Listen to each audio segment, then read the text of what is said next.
There is a saying that a fool learns from his own mistakes, whereas a wise man learns from other people's mistakes. So let this fool share with all you wise people out there some of the mistakes that I've made over the 20 years of homesteading so that you don't have to.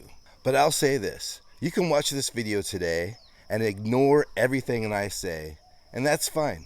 My sister did just that when she went off-grid in Alabama, and she's having a great time. She's spending way more money than she thought she was going to, and she's super overwhelmed on all the projects that she started at the same time. So if that's what you're looking to do on your homestead, maybe you should just turn off this video now and check out another one on my YouTube channel.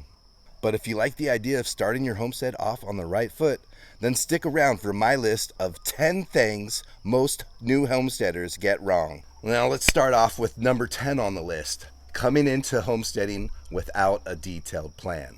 Now you need to have a plan of attack for how you're going to develop your homestead, and realize that it's not all going to happen in year one. What's best to do is to create a 10-year plan and to make baby steps to achieve your final outcome. Without a plan, you end up getting pretty overwhelmed. So ensure that you have a plan in place. And a good way to do that is to perhaps take a permaculture design course or some other land planning course so that you can have a good idea of what to do first.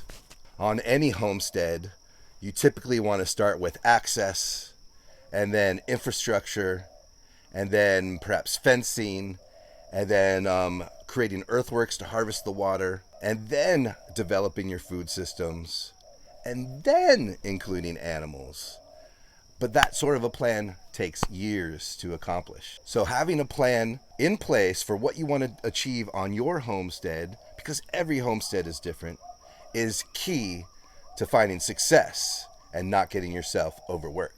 Now, speaking of a plan, you can now get yourself my new ebook, Month by Month in the Hawaiian Garden. Use it to know what to do in the garden when. It is the only resource of its kind for Hawaii. Get the ebook for just a few bucks now, and it could save you hundreds of dollars down the line. You could find it at my website at homesteadinhawaii.com/country store. And I'll leave a link for it down in the description below. Now, talking about saving money on our homestead, that brings us to number 9 on our list. Creating a budget. Treat your homestead like a business. How much money is your homestead producing, and how much money is your homestead consuming? Every little project should be able to pay for itself in some way. And if you don't create a budget, then you are pretty much just throwing money on the fire. I see a lot of people build these beautiful chicken palaces, and they give everything to their chickens, and they end up getting a bountiful amount of eggs. But those dozen eggs end up costing them maybe $10 or $15 per dozen. Whereas all you have to do is create a simple structure and have a simple system to harvest the eggs, and you can get away with generating a profit instead of a loss. Develop a budget for each project before you get started on them. Perhaps even consider how it could make money for you in the long run, but at least consider how much it's going to cost you in the short run. Because this goes into number 8 on the list, biting off more than you can chew. This is what happened to my sister. This is what happened on a project that I helped develop a few years ago in Malibu. It's a natural inclination for people to want to do everything they've ever thought about doing on their homestead, all at once. A budget can help you keep those wild dreams and ideas in check. But if you don't have a budget and you just go ahead and just start doing everything, you become spread thin real quick. And I guarantee you, it won't be long before you scale everything back to something that's more manageable after thousands and thousands of dollars that you spent implementing all those systems at once. And so now you have a loss that you weren't quite ready for. So make sure that you develop a plan, you have the money in place for each project, and you start small. Do not go bigger than you have to. Now, next on the list, number 7, is know your livestock laws in your area. I've seen this happen time and time again when I go on consulting gigs for people. They buy a piece of land in a subdivision that says they can't have chickens or livestock, yet their main dream was to have livestock on their property, and so they have to rethink everything they were going to plan on doing. And in other spots, they don't even want you to have food growing in the front lawn. There's all sorts of rules and regulations in areas that you shouldn't consider. And besides just livestock laws, there's also zoning laws, like what can you build on your property? Can you build a house out of natural materials? Or are there codes and regulations strictly enforced that you have to adhere to? Before you get that piece of property, know what rules and regulations might be holding your vision back on that property that you have your eye on. And since we're talking about livestock right now, let's go over number 6 on the list: not willing to accept death. If you're having livestock and animals, that is part of life. It's often that I see other people have a really hard time with the death of their livestock on their homestead. I know it used to be an issue for me when I first started homesteading, being a city boy and then coming into the realities of nature, of life and death. But that is the way it is. Animals die. Chickens have tons of eggs and hatch dozens of babies because some of them are gonna die. And so you have to be okay with death. That is part of life. That is the cycle of life. And that is one of the reasons that a lot of us get attracted to homesteading, is because it reconnects us to what life is really about. And it makes us value that life even more. And so while death is a sad thing that happens, it is something that comes to all of us. So be ready for it. Embrace it for the change and the new path that it is. But if that idea is hard for you to hear, maybe number 5 on the list is something that you need to hear. Do not believe every word that you read in a book or you hear from someone on YouTube like me. I get it wrong, and I know everyone that's written a book out there gets it wrong. We all get it wrong. We're human. I remember a while back when I was reading a permaculture book, Gaia's Garden by Toby Hemingway. I read in there how certain plants can help deter deer from a garden. And I was like, wow, that's a pretty cool concept. Not having to put in fencing, but instead choosing to plant live plants to keep the deer out. And I remember one day, way back when, I was emailing Toby and talking about this concept. And he's like, what are you talking about? That is the dumbest thing I ever heard. And I was like, bro, I just read it in your book, man. He's like, that idea does not work. Deer will still get in no matter what you try and do. Plants will not keep them out. They have tough skin. If deer were unable to get through thorny plants, they wouldn't survive for very long out in the woods. So if they have food that they really want to eat and they're hungry, they're going to find a way through those thorny plants. So that exchange with Toby opened my eyes with the fact that, maybe not everything in a book is right. Sometimes people get it wrong, and sometimes I get it wrong. And I want you to know that don't believe everything that you hear from the so-called experts. Make your own experiments. Try things out and see what works for you. That is the best learning tool that you can have.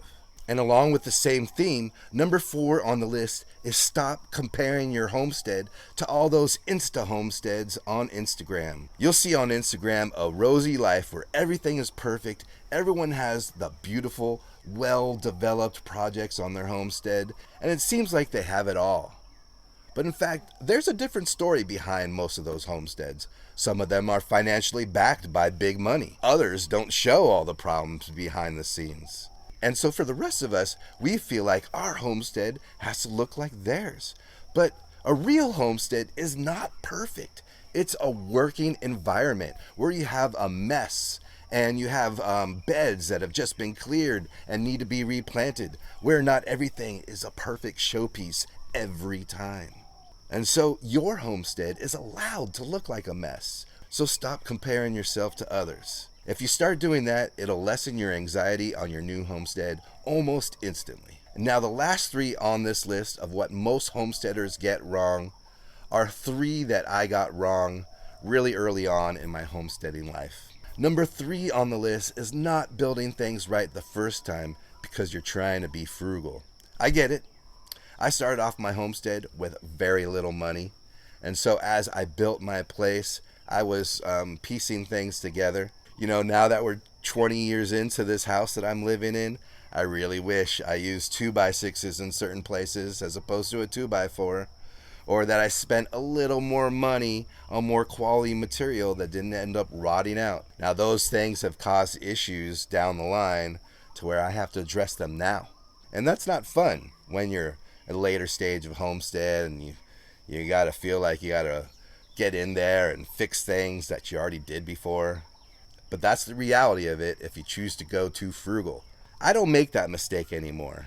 I judge things between their value and utility and what I'm going to get for their cost. If I'm just getting something that I'm going to use once, like maybe a pipe cutter or something, I'll just buy that cheap pipe cutter and I'll use it for that project. But if I'm busy having to construct a lot of outbuildings and do a lot of construction projects around the homestead, you're damn right I'm going to get myself some of the better power tools. That way they don't break down on me when I need them most. Be wise when you choose to be frugal. Sometimes you just need to fork out the extra dough to get what's quality. Now, number 2 is a mistake that I see tons of new homesteaders make all the time. I made this mistake too, guys. And that's planting all sorts of exotic food that you don't really like to eat. My wife gets on me about this all the time. I got certain things growing in my garden that I really like the idea of growing, but when it comes to harvesting and eating them, I'm not really a big fan. And I'm sure some of you out there have done that as well. It's cool thinking about growing all these new crops that you never heard of. But then when you go to prepare and eat it, there's a reason you probably never heard of it. So now I focus mainly on what I like to eat. I don't have much space on my homestead, but what I do have growing here are things that I want to eat. That way they get harvested and consumed. And I'm not wasting my time putting in the work to grow that food and have it not get utilized. Another thing most homesteaders get wrong is not planting their finger on the like button. Planting your finger on the like button is like making a commitment to yourself that you will never make these mistakes on your new homestead. So go ahead, plant your finger on the like button and make that commitment today. And now, the moment you've all been waiting for, our final item on the list. The thing that most homesteaders get wrong when they move onto their piece of property? What do you think it might be, everybody? The number 1 thing on the list is bringing home animals before you've created any shelter or enclosures for them. That's right, guys. I see this happen all the time. People get chickens and then pretty quickly they're out in the garden eating all those finely transplanted vegetables that you put in there yesterday. Or maybe you got some goats and you thought you had a well-built enclosure for them, but there they are in the garden eating that young fruit tree you just planted. Oh, I see it time and time again. People love the idea of having animals on their homestead, so that's one of the first things they bring in. But they bring in the animals without educating themselves and without doing what they need to do to make sure those animals stay put. Don't make that mistake. Animals should be brought in probably in year 3 or year 4 onto your system, not on day 1. Okay, guys? I know you may not want to listen to that advice, but I guarantee you, that little piece of advice right there will save you a lot of heartache. In fact, all of the items on this list will save you tons of heartache if you just listen to what I have to say. So please listen. I've been there before. I've helped others on their projects. I have plenty of friends who have gone off grid and didn't listen to the advice I had to share with them. Don't be one of those people. Now, if you like that list of what most new homesteaders get wrong, I made up another list for those of you who think it might be great to move off grid in Hawaii. If that's you, then you need to watch this video, 10 reasons why you should not go off grid in Hawaii. Now get on over to that video and I'll see you next time, everybody. Ahui ho!